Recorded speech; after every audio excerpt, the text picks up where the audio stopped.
তো বন্ধুরা দেখো, আজকে আমি সকাল সকাল স্নান করে নিলাম। তো এখন আমি কি ভিডিও বানাবো ভাবতেছি। তো দেখি কি কি বানাচ্ছি, তোমরা দেখতে থাকো। তো তো দাদাভাই গাড়ি থেকে নিয়ে আসলো, তো দুধটা মাইপে দিই, তাই না? তো দেখো দুধটা মাইপে দিতে হবে। তো দুধ থেকে নিয়ে আসলো, তো তো মাপা হয়ে গেল।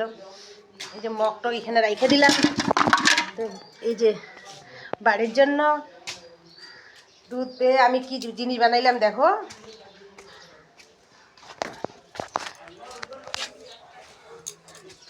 সকাল সকাল আজকে বৃহস্পতিবার, তো এই যে বাদাম ভাজিয়ে নিলাম। তো আজকে আমি ভাত খাবো না, তো বাদাম ভাজা খাবো। বাদাম ভাজা আমাকে খুব ভালো লাগে। তো তার সাথে সাথে পাস্তা বানিয়ে দিব। তো যেটুক দুধ বাচ্ছিল সেইটুক দুধ দিয়ে কি করছি দেখো, বারবার বাদামে খাইতে ইচ্ছে করতেছে।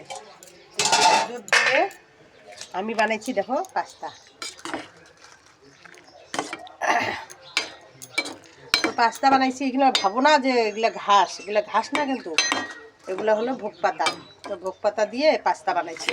তো খাইতে খুব ভালো লাগবে, আমাকে এরকম করে খুব ভালো লাগে। অনেক কিছু দিছি, বাদাম, কাজু বাদাম, নারকেল গুঁড়া। দেখাইতে পারি নাই একজন কি করে কাটবো, কি করে দেখাবো। তো আমার দাদাভাই ঘুম থেকে উঠে নেই তখনও, তো এখনও উঠে নাই। তো আমি কি করব, তো এদিকে ডাল বসাই দিছি, ডাল করব, আলু ভাজি করব। তো এইটুকুই করব, ভাত হয়ে গেছে আমার। তো ভাত নামাই দিছি।